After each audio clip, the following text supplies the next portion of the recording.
শুভ সকাল বন্ধুরা, কেমন আছো সবাই? আশা করছি সবাই খুব ভালো আছো। দাঁড়াও আগে সবার প্রথমে বলছি শুভ পৌষ সংক্রান্তি। সবাই পিঠে কেমন খাচ্ছো বলো। যাই হোক, আমার চ্যানেল রে অফ হোপে তোমাদের সকলকে অনেক অনেক বেশি ওয়েলকাম সকাল সকাল। আর হলো কি, আমি রুমা আজকে শুরু করতে যাচ্ছি। অনেকদিন পর আমি আজকে একটা ডেইলি ব্লগ স্টার্ট করতে যাচ্ছি। তো সেটাই এখন তোমাদের ইন্ট্রোটা দিলাম মাত্র। এখন বাজে 7:30। আমার এখন কিন্তু আজকে যেহেতু পৌষ সংক্রান্তির দিন, আজকে সকাল সকাল স্নান করতে হয়। আমি যদিও অনেক সকালে আমি সজাগ হই, তাও আমি বের হতে পারি না খাট থেকে, কারণ আমার অংশের ব্যাঁ ব্যাঁ ব্যাঁ ব্যাঁ জন্য আমি বের হতে পারি না। অনেক কষ্ট করে ওকে আবার দেখাচ্ছ বলতে বলতে শুরু হয়ে যায়। অনেক কষ্টে ঘুম পাড়িয়ে বেরিয়েছিলাম স্নান করতে যাব, মানে ঘর সুরা হয়ে গেছে, ঘরটা মুছা হচ্ছিল আমার, ইন দ্য মিন টাইম উঠে গেছে। এই যে ভ্যা ভ্যা শুরু করেছে। আমি স্নান করে এসেছি, তারপরেও শুনছি ভ্যা ভ্যা করছেই ওর বাবার সঙ্গে। তারপরে একদম রাগে, একদম অনেক বেশি জেদে কি করেছে, বেশি করে দিয়েছে। তোমরা ভাবতে পারো। আচ্ছা যাই হোক, অংশের কথা বলে লাভ নেই। দিন থেকে শুরু করলে রাত হবে। অংশের গল্প তোমরা শুনতে শুনতে একদম কান পেকে যাবে। দেখো কি করছে। আর এখন চলো, আমি ঘরের কাজটা মোটামুটি শেষ। এখন আমাদের আজকে কি কি হয়, আসো কোলে আসো, কি কি হয় সেটাই তোমাদের সঙ্গে শেয়ার করবো। আজকে আমাদের হবে অনেক রান্না বান্না হবে, অনেক পিঠে হবে। তোমাদের কি কি হবে অবশ্যই জানাবে। তো চলো, আমার এখন শুধু বাকি আছে ঘরে বিছানাটা গুছাবো, তারপর আমি বেরিয়ে যাব। কারণ আমি ঘুম থেকে উঠেই আগে ঘরটার সুরে টুরে মোছা টোছা আমার এগুলি সব কমপ্লিট হয়ে গেছে। স্নান টান কমপ্লিট হয়ে গেছে। বাইরে সূর্যদেবকে পিঠা টিঠা দেওয়া হয়ে গেছে উঠানে। এখন আমি যাব সোজাই রান্নাঘরে যাব, কারণ একটু পরে কীর্তন নিয়ে চলে আসবে। আগে আমি একটু অংশের জন্য একটু খাবার রেডি করি, তারপর সব কিছু। তো চলো, বিছানাটা তাড়াতাড়ি গুছিয়ে 2 মিনিটের মধ্যে বিছানাটা গুছিয়ে আমি বেরিয়ে যাই। তো দেখতে থাকো ব্লগটা। এখনের মতো টাটা।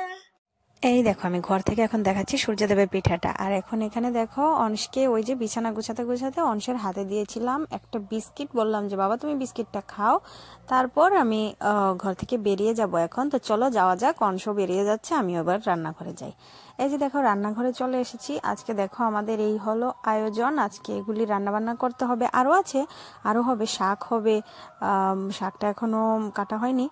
যাই হোক, তো চলো আমি রান্নাটা স্টার্ট করি। এখানে দেখো আমি লাউটা বসিয়ে দিয়েছি, লাউটা একটু নরম হয়ে যাক। আর এইদিকে আবার আমি ওইদিকে আসনটা রেডি করে দিয়েছি, কারণ কীর্তনটা চলে আসছে আমাদের এখানে। আবার সকাল সকাল কীর্তনটা চলে আসে, তো এই জন্য আমি কীর্তনটা রেডি করে দিয়েছি। ওরা আসছে।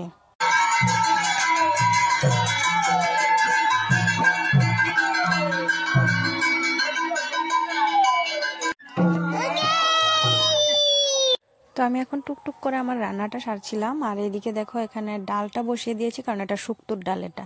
আর এখানে ফুলকপিটাকেও একটু হলুদ আর একটু লবণ দিয়ে একটু আমি সেদ্ধ করে নিচ্ছিলাম। আর এবার এখানে দেখো আমি তেলটা বসিয়ে দিয়েছি, কারণ আমার ডালটা হয়ে গেছে। যে সবজি দিয়ে আমি শুক্তোর ডালটা আমি সেদ্ধ করানো হয়ে গেছে, এখন জাস্ট ফোড়নটা দেবো। আর এখানে কফি আলুও ভাজা হয়ে গেছে, এখানে কফি আলুর ঝোলটাও হয়ে গেছে, এরকমভাবে আর কি। এখানে লাউ রান্না হয়ে গেছে। তো এদিকে দেখো শুক্তোটা রান্না হয়ে গেল। তো আমি না রান্নার মানে পুরো ভিডিওটা করিনি, আমি তোমাদের টুকটুক করে দেখিয়ে দিলাম। রান্নাটা কমপ্লিট হয়ে গেছে। এখানে মাছটা ভেজে রাখা হয়ে গেছে। আর এখানে দেখো তারা 2 বোন মিলে, আসলে আমার শাশুড়ির শরীরটা তো ভালো না, এই জন্য মাকে আসতে বলেছিলাম। কি বলতো, মেয়ে যেমন মার দুঃখ বুঝে, আর মায়েরাই কিন্তু মেয়ের দুঃখ বুঝে থাকে। তো আমি কাছে আছি, এই জন্য আমি এই হেল্পটুকু পেয়ে থাকি আমার মার কাছ থেকে। মানে কি বলবো, এই ঋণ আমি এই জীবনে শোধ করতে পারবো না। আমার বোনেরা দূরে আছে, ওদের থেকেও আমি একটু বেশি অ্যাডভান্টেজটা ভোগ করি, আমি নিজেই স্বীকার করছি। তো এই জন্যই দেখো, এখানে আমার অংশের চিন্তা করতে হয় না। এই যে সকাল গেল বিকেল গেল, কি বলো তো, আজকেও তো চলে যাবে অংশ, বিকেলবেলা চলে যাবে। মা একটু টিফিনটা খাইয়ে দিলে আমার একটু সুবিধে হয়। আর যাই হোক, এটা যত বলবো মার কথা, যত বলবো ততই কম হয়ে যাবে। আর এখানে দেখো আমার শাকটাও হয়ে গেছে, আবার ভাত, এই যে 3 রকমের ভাজা, মাছ ভাজা, বেগুন ভাজা, আলু ভাজা হয়ে গেছে। এখানে আমার লাউ হয়ে গেছে, এখানে শুক্তো, এটা কফি আলু মাছ, কাতলা মাছ ঝোল, এটা চাটনি, লাউয়ের চাটনি এটা একটা, তারপর হলো শাক। আর এই যে দেখো আমার সব রান্না বান্না কমপ্লিট হয়ে গেছে। এখন আমাদের ভোগটা লাগানো হবে। তো কি হয়, আমাদের বাড়িতে কিন্তু 2 রকমের ভোগ হয়ে থাকে, ঠিক আছে? তো 2 রকমের ভোগটা কিভাবে হয় আমি তোমাদের সব দেখাবো। প্রথমে কি করতে হয়, এই যে দেখো আমার ভাতটাও রান্না হয়ে গেছে। এবার কিন্তু আমি আস্তে আস্তে রান্নাবান্না কমপ্লিট করে, মানে গুছ গাছ আমার সবই কমপ্লিট। মানে আমি তোমাদের দেখাবো এখন যে আমার রান্না করলে, এতগুলো রান্না করলে ভাবো বাসন কতগুলি পরে, এঁটো বাসন কতগুলি পরে। তো সব কমপ্লিট, মোছা ধোয়া আমার সবই কমপ্লিট হয়ে গেছে। এখন এই যে সব আমি টেবিলে সাজিয়ে রেখেছি, এখন জাস্ট আমি বেড়ে বেড়ে দেবো।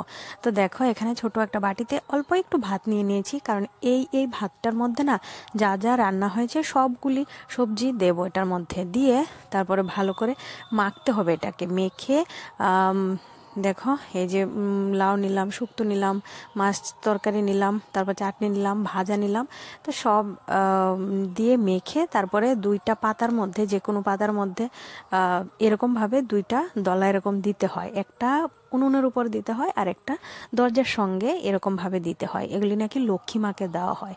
যাই হোক, তো এটা দেওয়া হয়ে গেছে। এবার আবার বড় ঘরে দিতে হবে দুইটা ভোগী, তাও লক্ষ্মী মাকেই দিতে হবে, একটা ঘরের মাঝখানে আর একটা এরকম দরজার সঙ্গে। ওইটা কিন্তু রান্নাঘরে দিয়েছিলাম, উনুনের উপরে আর রান্নাঘরের দরজার সঙ্গে।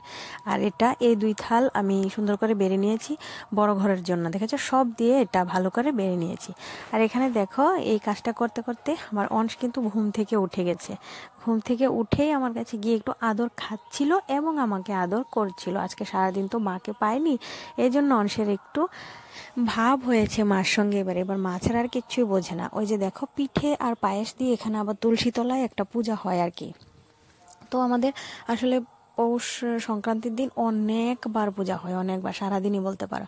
তো এখানে ভোগটাও রেডি করা হয়ে গেছে। ওই থালের মধ্যে কিন্তু পিঠে পায়েসটাও এবার দিয়ে দেওয়া হয়েছে, পাটিসাপটা, তারপরে কি জানি পিঠে, পুলি পিঠে, তারপর খোলা পিঠে। তো পূজা টুজা শেষ, তারপরে এখানে ওরা বাবা ছেলে খেতে বসেছে, কারণ অংশের বাবা সারাদিন। তো দেখো আমি এখন বাজে 4:15 বাজে, মানে 4:15 বাজে। এইমাত্র ভাত টাত খেয়ে ঘরে এসেছি। তো ঘরে এসে আমি আগে তোমাদের সঙ্গে একটু গল্প করে নিই। আমি ভাবছিলাম যে ভিডিওটা আর বেশি বড় করব না, কারণ বড় হয়ে যায় আমার ভিডিওগুলি। এজন্য ভাবছি যে ভিডিওটা আজকে বিকেলের মধ্যে এন্ড করে দেব। এজন্য আমি এন্ড করতে এসেছি ভিডিওটা। আরও তো কাজ বাজ আছেই, জানোই পর সংক্রান্তিতে সবার বাড়িতেই কাজ থাকে, আমার বাড়িতে একা না। যাই হোক, তো এখন খাওয়া দাওয়া কমপ্লিট হয়েছে। আর এখন বিশেষ করে অংশ এখন ঘরে নিয়ে, জন্য ভিডিওটা তাড়াতাড়ি এন্ড করে দিচ্ছি, কারণ অংশ ঘরে থাকলে না আমি কথা বলতে পারি না। তো ও গেছে, মা এসেছিল, তোমরা সবাই ভিডিওতে দেখেছো যে মা এসেছিল। আসলে ওই আমার শাশুড়ি মার শরীরটা ভালো না, আর আমি অংশকে নিয়ে একা একা সবটা করতে পারবো না, কারণ মানে কি বলে, নিরামিষ চুলাতে কিন্তু আমাদের পিঠা পায়েস এগুলি হয়েছে। আর এদিকে রান্নাঘরে আমি রান্নাটা করেছি। আমাদের আজকে মাছ ভাতই রান্না হয়, তো এই জন্য তোমরা তো ভিডিওতে দেখেছো কি কি রান্না করেছি। তো এই জন্য আমি তো দুই দিকেই একসঙ্গে পারবো না, বাচ্চা নিয়ে সম্ভব না, আর একা একা কেউই পারে না, ঠিক আছে। তো এই জন্য মাকে বলেছি মা একটু আসবে, কারণ আমাদের বাড়িতে আসলে আজকে এরকম কোনো ইয়ে নেই। আমাদের বাড়িতে শুধু পিঠা, সূর্যকে পিঠা দেওয়া হয় আর এইভাবে খোলা পিঠা করা হয়। আর বাবুর জন্য মা রান্না করে। তারপর আর আসার সময় বলেছিলাম যে অংশের জন্য একটু নিয়ে আসবে, তো মা সকালবেলা অংশের জন্য আসার সময় একটু আলু ভাজা আর একটু ভাত নিয়ে এসেছিল। তো তারপরে মা আসার পরেই ওইদিকে নিরামিষ চুলাটা ধরানো হয়েছে। তো এখানে পিঠা পায়েস তারা দুই ব্যান মিলে এগুলি করেছে, রেডি করে দিয়েছে, কেউ চুলায় করেছে, মানে যাই হোক হাতে হাতে করেছে। আর আমি এদিকে রান্নাটা সেরে ফেলেছি। তো যাই হোক, এখন সব কি বলে পূজা টুজা হয়ে গেছে, এখন সবার খাওয়া দাওয়া শেষ। আর আমাদের এদিকে আমার বাড়িতে মেয়েদের তো বাড়ির অভাব হয় না, তোমরা সবাই জানো মেয়েদের বাড়ির অভাব হয় না। এটাও আমার বাড়ি, ওইটাও আমার বাড়ি, মানে বাড়ি বাড়ি বলতে বলতে কোন বাড়ি বুঝতে পারবে না। আবার বাবার বাড়ি বললে বাবার বাড়ি বলছি, তারপর শ্বশুর বাড়ি বললে শ্বশুর বাড়ি বলছি, আবার নিজের বাড়ি বললে নিজের বাড়ি বলছি। যাই হোক, কন্ট্রোভার্সিয়াল এই সমস্ত এই সব কিছু, মেয়েদের লাইফটাই আসলে একটা কন্ট্রোভার্সি, আর বলার অপেক্ষা রাখে না। যাই হোক, তো আমাদের বাড়িতে, মানে আমার বাবার বাড়িতে এখন কীর্তন নিয়ে আসবে, সবার বাড়িতেই তো আজকের দিনে যায়, তো আমাদের বাড়িতে, এই বাড়িতে আমার শ্বশুর বাড়িতে সকালবেলা এসেছিল, সকালবেলায় এসে চলে যায়, আর আমার ওই বাড়িতে বিকালবেলা আসে। তো এই জন্য মা তাড়াহুড়ো করে চলে গেছে, বাবুও ফোন করছে যাওয়ার জন্য। তো এই জন্য মাকে বলেছি তাহলে খাওয়া দাওয়া করে তারপর ও নিয়ে গেছে আর কি, মানে অংশের বাবা নিয়ে গেছে। তো এর সঙ্গে অংশ গেছে, কারণ অংশ বাড়িতে থাকলে না সারাদিন তো একটা লেগেই আছে, মানে সারাক্ষণই তো কাজই করছি, কাজের দিন তো কাজ করতেই হবে। তো ভাতটা খাওয়া হয়নি, এজন্য ও বললো যে আমি অংশকে নিয়ে যাই, তাহলে তুমি এই ফাঁকে ভাতটা খেয়ে নাও তাড়াতাড়ি করে। তো নিয়ে গেছে, তো আশা করছি টিফিনটাও খাইয়ে দেবে মা, তাহলে আমার একটু যাই হোক, এটাই একটা ভরসা আর কি পাই যে মানুষকে যদি কেউ একটু ঠিকঠাক মতো খাইয়ে দেয় না, তারপরে মনটা অনেকটা শান্তি লাগে, অনেকটা শান্তি। তো এখন মা টিফিনটা খাইয়েই পাঠাবে, তো এজন্য আমি ভাবছিলাম যে তাহলে বসে বসে আমি ভিডিওটা এন্ড করি। তারপর আবার সন্ধ্যা হয়ে যাচ্ছে, সন্ধ্যার কাজটা যাচ্ছে, সন্ধ্যা দিতে হবে, এসে মানে আছি। তো এই জন্য আমি ভাবলাম যে আর ভিডিওটা আর বড় করি না, এখানেই এন্ড করে দিচ্ছি। তো সবাই ভালো থাকবে, সুস্থ থাকবে। তো সবার পৌষ সংক্রান্তি কেমন কেটেছে জানাবে, আর আমাদের পৌষ সংক্রান্তিটা কেমন হয়েছে অবশ্যই কমেন্ট করে বলবে আমাকে ভিডিওটা দেখে। তারপরে সবাই ভালো থাকবে, সুস্থ থাকবে, আর দেখা হচ্ছে আরেকটা নতুন ভিডিওতে। এখনকার মতো এখানেই টাটা।